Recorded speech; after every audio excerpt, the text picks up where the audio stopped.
Et on enchaîne donc sur la table ronde des prérequis vers l'acquisition, donc avec Hélène Chambefort de l'INSERM, Emeline Grolot de Sciences Po et Guillaume Tulou de Lyon 2, qui vont commencer effectivement par tous les trois nous faire une présentation rapide et péchue de leurs outils, après quoi effectivement on échangera un peu en réaction à ces présentations. Et on commence avec Hélène. Donc, du coup, en fait, précoce en fait du service. En 1993, j'ai acquis le logiciel Taurus. Je ne sais pas si certains le connaissent, mais c'était un logiciel qui était utilisé à l'époque, qui nous permettait vraiment de gérer les archives papier de manière très simple. Donc des entrées, des informations d'archivage qui renseignaient sur le cycle de vie des archives, qui nous permettaient d'éditer des statistiques, notamment de sortir les éliminations annuelles et de faire des recherches pour les demandes de communication, des recherches simples ou croisées. Il s'est trouvé que malheureusement ce logiciel a fini par être complètement obsolète, il a été revendu, racheté, etc. et puis plus du tout utilisé. Donc en fait en 2014 il a été déposé sur une machine virtuelle, ce qui était compliqué parce que du coup on n'avait plus accès, on ne pouvait plus rentrer de nouvelles informations sur le logiciel. Donc en fait, en parallèle, moi j'avais commencé à travailler, à réfléchir à l'archivage électronique et à lancer en 2010 une AMOA en fait sur est-ce qu'il fallait ou pas réfléchir à un système d'archivage électronique à l'INSERM. Et puis du coup, on s'est dit qu'après la mise en machine virtuelle de Taurus, ce serait intéressant qu'on puisse en fait avoir un logiciel de gestion hybride. Donc on s'est tourné vers Spark Archive. Donc il y a eu toute une phase aussi où on a déposé des archives électroniques au CINES pour montrer en fait en preuve de concept que ça marchait de faire de l'archivage électronique en fait pour les dossiers notamment de recherche. Et on a fait un achat de Spark Archive en 2017. Avec une première phase sur la reprise des données de Taurus, donc intégration des versements, donc reprise des données. Et puis en parallèle, on a travaillé au marché donc sur l'archivage électronique, avec ajout d'un connecteur SEDA pour verser des archives donc à fort potentiel de risque au CINES. Notamment les cahiers de laboratoire électroniques et puis les dossiers d'essais cliniques. Donc ce que je mettais donc le plus, effectivement intégration du plan de classement par rapport au logiciel Spark, par rapport à Taurus. On a intégré un plan de classement, des DUA, on a une implémentation automatique des cotes, une gestion physique des magasins, et puis à terme c'est une ouverture au correspondant archives en région. Par contre les moins par rapport à notre logiciel Taurus qui était un petit logiciel mais qui ressemblait un peu, alors en moins perfectionné mais un peu au fonctionnement d'arcade, une difficulté de prise en main quand même par rapport à Spark qui est pas du tout souple d'utilisation, compliqué dans la gestion des recherches, notamment des recherches plus complexes, et puis des soucis de cotation entre nos cotations et puis les journaux électroniques, et un peu compliqué aussi sur la reprise des arborescences électroniques. Emeline. Okay. Alors nous, à Sciences Po, on a l'IGO, donc l'IGO Gestion, la brique Gestion depuis 2016, et depuis cette année, la brique Diffusion pour le portail.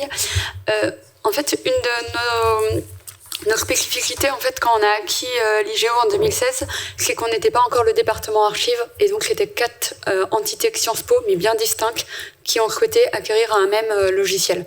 Donc on fonctionnait avec ce qu'on appelait les groupes gestionnaires. Ça nous permettait d'identifier les versements vraiment qui dépendaient de l'entité. Après, il n'y avait pas du tout au final la question de confidentialité. Chaque personne pouvait voir l'ensemble des versements réalisés par une autre entité.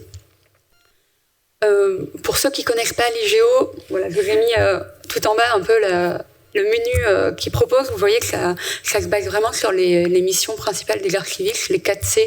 Donc c'est assez facile à prendre en main. Ça se base également sur nos normes archivistiques ISAC-G pour remplir les formulaires de description.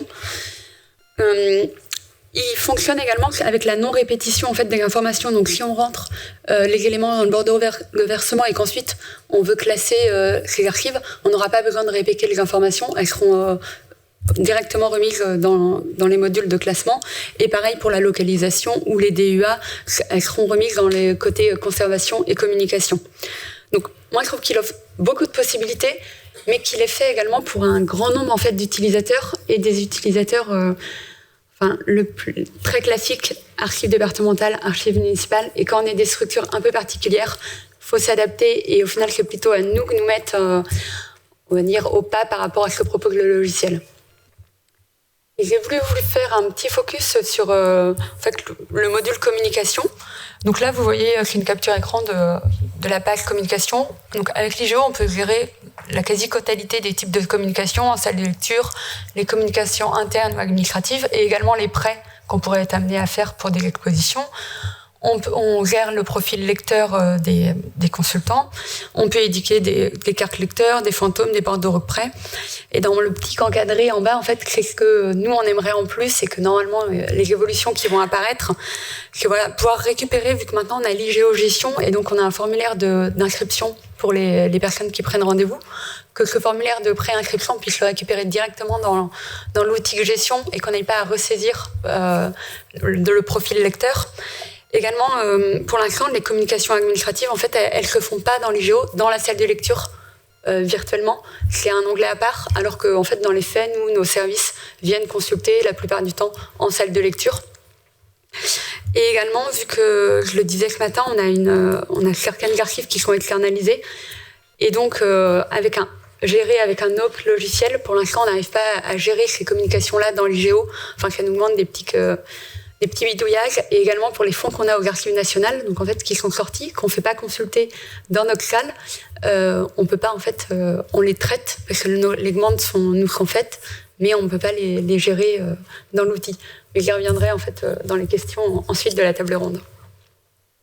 L'idée de ce que vous utilisez, j'ai envie de vous poser une question à tous les trois, c'est et qui peut-être est présente dans la tête de certains de nos collègues, c'est pourquoi à un moment on se tourne vers effectivement un logiciel pro comme ça? Qu'est-ce qui est un peu le déclencheur de cette démarche d'aller vers le logiciel?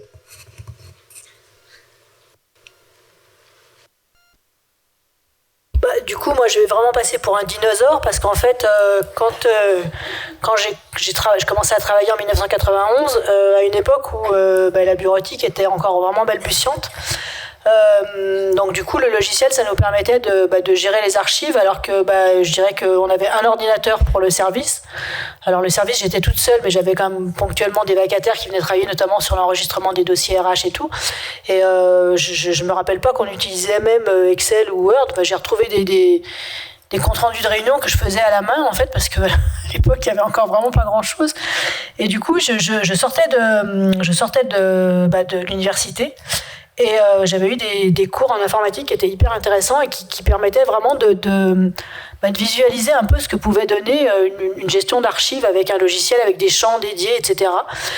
Et je me suis dit, dans la mesure où j'avais les moyens au niveau INSERM d'acheter une solution, pourquoi pas effectivement me tourner vers une solution de logiciel. Et c'est ce que j'ai fait.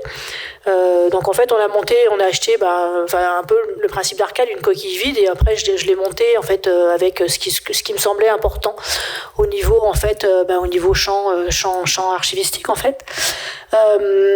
Et puis après ça a été facile puisque il y avait le service commençait, donc il n'y avait pas énormément d'archives à rentrer à l'intérieur, donc on a rentré nos archives un peu au début, on a repris quelques versements qui avaient été faits avant, et puis après on a rentré au fil de l'eau les archives.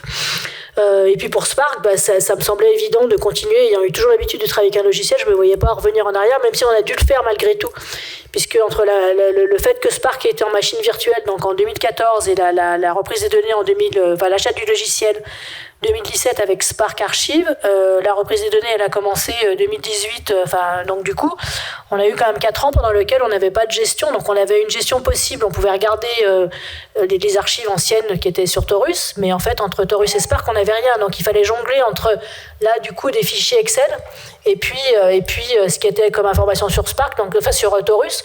Donc là ça a été un peu compliqué en fait de travailler. Quand on avait des recherches il fallait se dire là c'est vraiment ancien, donc ça va être sur Taurus. Là, c'est potentiellement moins ancien, donc il faut qu'on regarde aussi sur les fichiers Excel. Ça a été une gestion qui a été, au final, très compliquée et très chronophage. Et puis finalement, le passage à l'archivage hybride, en fait, on a été, ce que je disais tout à l'heure, un peu en parallèle au niveau de l'INSERM, avec même précurseur, avec la réflexion sur le SAE, avec la réflexion qui a été menée au niveau de la gestion électronique de documents, donc par le DSI et puis par les services, notamment les services de l'agence comptable et finances. Et en fait, on a eu l'acceptation du logiciel archive plus ou moins en même temps que l'acceptation de se dire qu'il allait falloir faire une GED financière et comptable pour répondre en fait à l'obligation, à Chorus, etc. et tout. Et du coup, on a travaillé en parallèle à ce moment-là ensemble. Et ce qui va nous permettre, parce que pour l'instant, on n'a pas encore ces archives qui sont encore dans la GED, mais ce qui va nous permettre de les rentrer au fil de l'eau dans Torus, dans Spark Archive. Voilà. Alors, moi, j'étais pas là j'étais pas encore à Sciences Po quand la décision d'acquérir un logiciel s'est prise, mais de ce que j'ai vu et ce qu'on m'a dit, c'était pour professionnaliser en fait les services, les 4 services, et normaliser un peu les pratiques au sein de ces 4 services différents, en rationalisant en fait toutes les circulations, gestion des archives et des services. Et ensuite, pouvoir donner une visibilité plus grande aux archives conservées. Alors du coup, voilà, on a franchi le pas, on se lance dans un projet d'informatisation. Et justement, comment ça se vit en tant qu'archiviste, ce projet d'informatisation? Quel impact ça a effectivement sur le fonctionnement du service? Du coup, à l'INSERM, en fait, pour moi, ça allait de soi. Quand je créais le service, j'avais un peu de moyens. Ça allait de soi d'avoir une gestion matérielle des archives et à la fois une gestion intellectuelle, donc d'avoir ce logiciel en fait dédié sur l'archivage qui me permettait d'avoir vraiment une vision globale et totale en fait de la gestion des archives.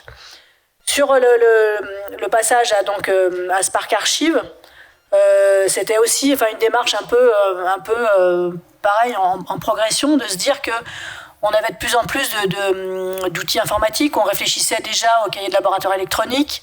Donc on avait aussi cette réflexion qui commençait à monter en puissance sur tout ce qui était effectivement les projets administratifs, donc autour effectivement de la facturation électronique, de Chorus Pro, etc. On avait un agent comptable qui voulait un compte de gestion électronique et tout. Donc c'était vraiment une montée en puissance aussi de se dire que c'était si on avait été précurseur sur le logiciel pour le papier, il fallait aussi qu'on ait une vision un peu globale en fait de l'archivage aussi et de l'archivage hybride, et de pouvoir aussi fournir, une fois que les GED seraient en place, de pouvoir récupérer des données qui soient des données aussi électroniques. Et c'est un peu comme ça que ça s'est passé. En parallèle, on avait effectivement dans les années avant d'avoir Spark Archive, moi j'ai une convention d'archivage avec le CINES qui a été signée en 2013. Et on a versé des fonds, à la fois des fonds de la photothèque INSERM, donc en images fixes et animées, qu'on versait tous les ans. Donc c'était aussi montrer comment on pouvait gérer une base de données vivante et l'archiver. On a versé des fonds aussi, on a versé un essai clinique, etc., des fonds un peu plus de recherche en fait au CINES, pour montrer aussi à l'INSERM et notamment à la DSI qu'on pouvait travailler sur l'archivage électronique, qu'on devait travailler sur l'archivage électronique. Et du coup, ça a marché puisqu'on a eu le logiciel avant que les GED soient mis en place en fait, et avec un DSI qui nous a aussi, c'est sur le budget de la DSI Spark Archive, et c'est bien parce que c'est un très gros budget. Donc. Alors, à Sciences Po, ça a été long en fait.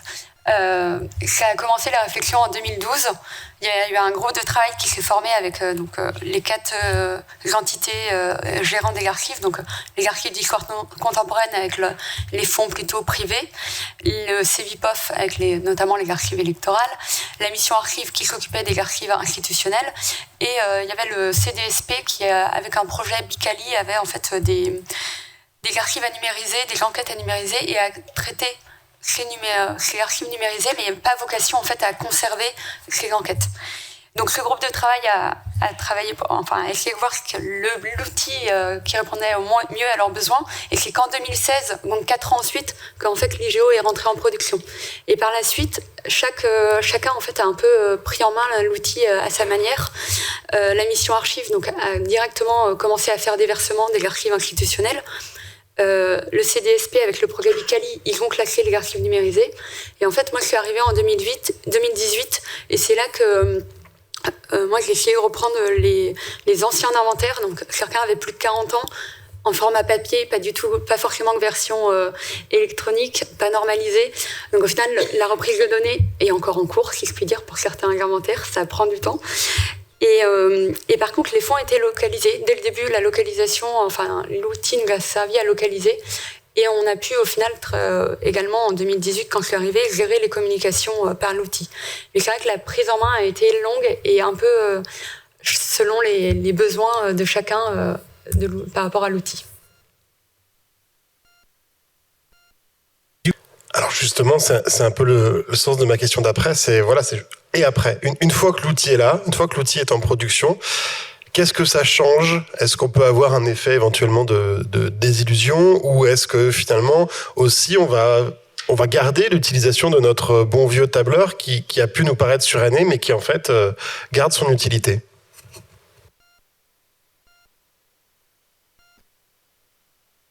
Du coup, moi, c'est un peu difficile de répondre puisque j'ai toujours travaillé avec un logiciel, donc du coup, voilà. Mais ce que je trouve compliqué en fait au quotidien, c'est que du coup, Spark, c'est un logiciel qui est très performant, mais c'est un logiciel qui est très complexe, qui est pas facile de prise en main et d'utilisation. Et du coup, il faut arriver à passer beaucoup de temps dessus pour le maîtriser, etc. Et le temps, on l'a pas forcément. Donc, du coup, ça c'est un peu difficile. Arriver à faire changer aussi les pratiques, notamment par rapport à certaines personnes du service qui l'utilisent, notamment la personne qui travaille à rentrer les informations sur les données RH. Qui avait l'habitude de travailler d'une certaine manière et qui n'utilise pas le logiciel du tout, dans toutes ses capacités, en fait, je sais pas comment on peut dire. Et du coup se dire que on peut l'utiliser notamment sur la gestion de l'espace, ce qu'on fait pas alors qu'on devrait le faire. On pourrait l'utiliser aussi pour gérer les communications d'archives, ce qu'on fait pas parce qu'on faisait autrement jusque-là et que c'est cette même personne aussi qui rentre les communications. Et du coup, on a tout un travail à faire sur à la fois Julien et moi le prendre vraiment en main,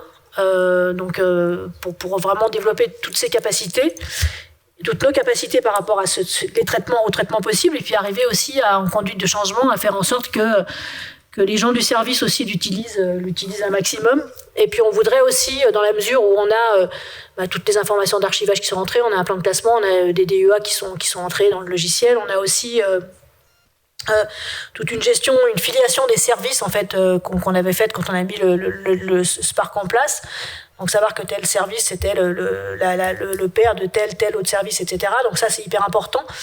Et du coup faire en sorte que nos correspondants archives en région puissent aussi l'utiliser, puisque ce logiciel il a été mis en place à l'INSERM en même temps que moi j'ai développé vraiment une politique d'archivage régionale en fait. Et avec des correspondants archives en région, et il devrait leur permettre aussi de rentrer leurs informations. Par exemple, les dossiers RH en région, moi je voudrais qu'ils puissent les rentrer en fait directement et qu'on puisse nous après avoir un accès à ces informations et aux communications potentielles, mais avoir une vision du coup, nous permettre d'avoir une vision vraiment, je dirais, la plus exhaustive possible des archives de l'INSERM. Mais ça c'est une vision à mon sens à très long terme, mais que je voudrais vraiment pouvoir arriver à mener. Alors, en n'ayant pas le même outil, je rejoins complètement ce que tu viens de dire, Hélène. On n'utilise pas toutes les fonctionnalités parce qu'on a nos habitudes, mais aussi parce que parfois l'outil rend complexe les choses qu'on a l'habitude de faire plus simplement. Par exemple, l'IGO nous permettrait de gérer les tableaux de gestion, et pour l'instant, on ne les a pas mis encore. Après, comme je vous disais, on a des très vieux inventaires qui ne sont pas normés, qui ne sont pas harmonisés en version papier ou scanné PDF. Donc, en fait, on a fait le choix aussi d'attendre d'avoir le temps de les reprendre pour les rentrer dans l'IGO.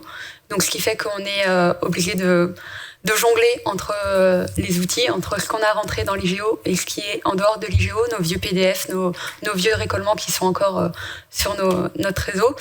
Et tout à l'heure, je vous avais fait un focus sur les communications parce qu'en fait, il y a plusieurs communications qu'on n'arrive pas en fait à traiter dans l'IGO parce que lui, il ne voit que la sortie vraiment d'une boîte. La consultation d'une boîte, alors que les archives qu'on a aux archives nationales, pour lesquelles les archives nationales nous contactent pour qu'on donne l'autorisation, donc qui nous demandent un travail, on peut pas les mettre vu que c'est pas nous qui communiquons la boîte, c'est que communication en fait on peut pas la rentrer dans l'IGO pour le moment. Ou encore les communications en fait que moi j'appelle sans suite, les recherches qu'on fait, mais au final qui n'aboutissent pas, parce que malheureusement on n'a pas, et ça nous prend du temps, mais vu qu'il n'y a pas de consultation physique de boîte, le logiciel ne le permet pas. Donc c'est pour ça que nous, à côté, on a gardé un tableur Excel pour au final recenser toutes les communications pour à la suite. En fait, lors de notre rapport d'activité, pouvoir lister l'ensemble des communications, des recherches qu'on effectue.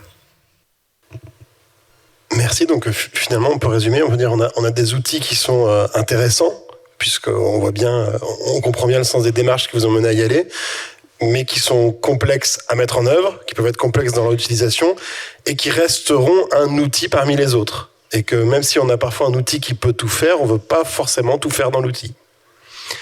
Est-ce que vous avez des questions ?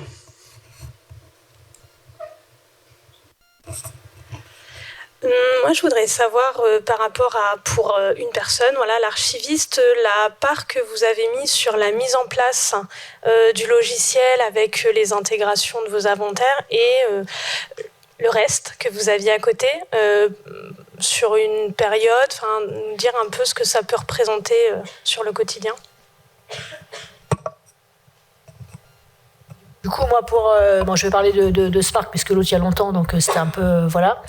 Ça a été énormément de temps, en fait. On était, donc, Valentine, qui était mon adjointe à l'époque, a passé pendant 6 mois pratiquement 100% de son temps à faire déjà à penser au plan de classement, donc intégrer des tableaux de gestion. Enfin, ça, c'est vraiment elle qui l'a fait, intégrer des tableaux de gestion, les DUA, etc. Moi, j'ai travaillé aussi... je dirais peut-être moins de temps, mais au moins 2 mois à temps plein pour faire l'historique des services, etc. Donc ça a été très très long.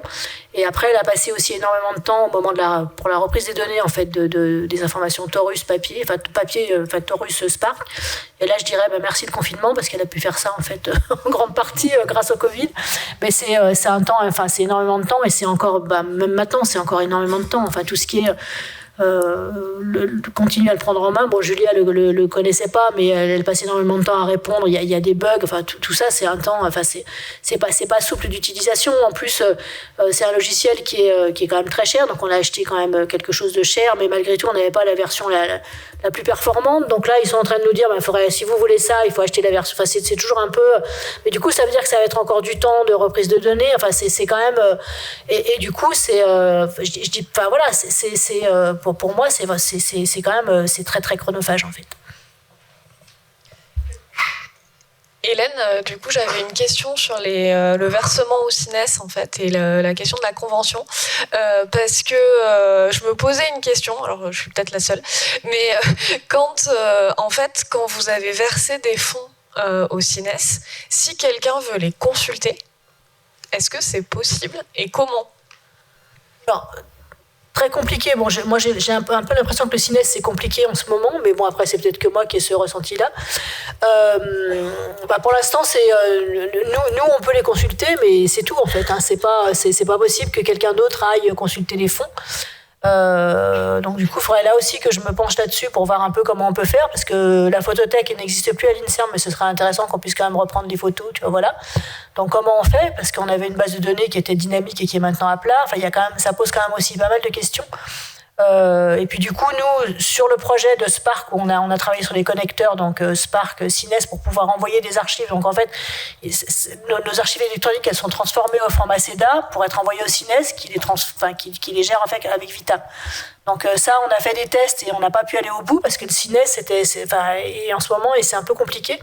Et du coup, ça, pour l'instant, moi, je suis un peu... Donc Spark peut le faire, mais on l'a pas encore fait. Donc voilà. Donc au niveau CINES, c'est un peu difficile.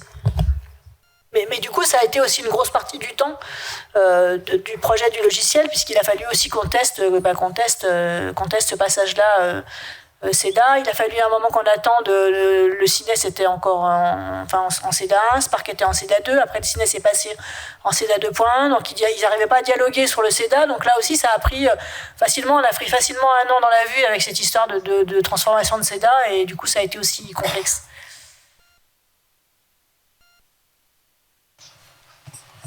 Benjamin.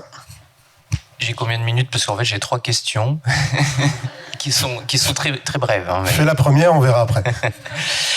Du coup, la question a déjà été plus ou moins posée sur la partie, justement, sur la partie reprise des données qui peut prendre vraiment beaucoup de temps, et notamment après aussi la phase de recettage, quand on voit qu'il y a plein de choses qui vont pas. La question que je voulais poser, c'était quoi en fait le périmètre vraiment de la reprise des données, notamment par exemple en nombre de bordereaux de versement et ce genre de choses, parce que c'est ça qui induit vraiment aussi, il y a tout le travail de fiabilisation en amont, mais après du coup, en termes de saisie, ce que ça peut représenter. Ça représente à peu près quoi, du coup, pour chacun d'entre vous, ce périmètre-là de reprise, par BV, BE, etc. Donc, Alors, en termes de volumétrie, je pourrais pas vous dire parce que moi j'étais pas là quand on a acquis l'outil, mais je rejoins exactement ce que dit Guillaume, parce que beaucoup d'inventaires n'ont pas pu être repris parce qu'ils n'étaient pas en fait sous Excel, et ce que souvent le prestataire en fait voulait pour que ce soit le plus simple. Donc dans tous les cas, en fait, ça demande un travail énorme auparavant à faire de notre côté pour la reprise de données, mais qui est essentiel. C'est vrai qu'on a un peu l'impression peut-être de perdre du temps, mais si ensuite on veut que ce soit efficace assez rapidement, c'est essentiel. Et nous, en fait, on a eu deux phases. Donc la phase qui était effectivement la reprise de la base de données Taurus, en fait, sur Spark, donc qui a été transformée en CSV, en fait, avec une difficulté de la part de Spark, c'est qu'en fait, il fallait rentrer les informations dans plusieurs fichiers Excel. Et quand on a rentré une information qui était la même dans les 4 fichiers Excel, il n'y avait pas de macro pour permettre de la redéployer 4 fois. Il fallait chaque fois qu'on remarque l'information. Donc ça a été infernal. Et puis après, la reprise du coup des fichiers Excel de 2014 à 2018, ça a été un peu plus simple. Et en gros, on a, je dirais, 20 000 versements.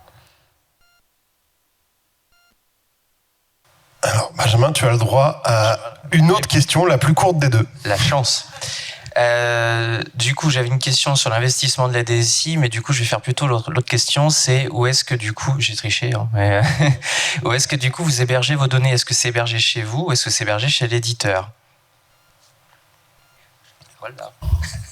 Hébergement chez nous. Nous aussi.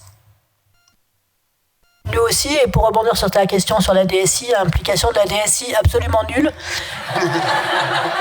Et alors, un peu mieux maintenant, mais du coup, c'est pour ça aussi qu'on a perdu beaucoup de temps, parce que les macros Excel, etc., ils auraient pu aussi nous les fournir, et ils ne l'ont pas fait. Donc, en fait, il y a plein de choses qu'on a fait vraiment toute seule avec Valentine.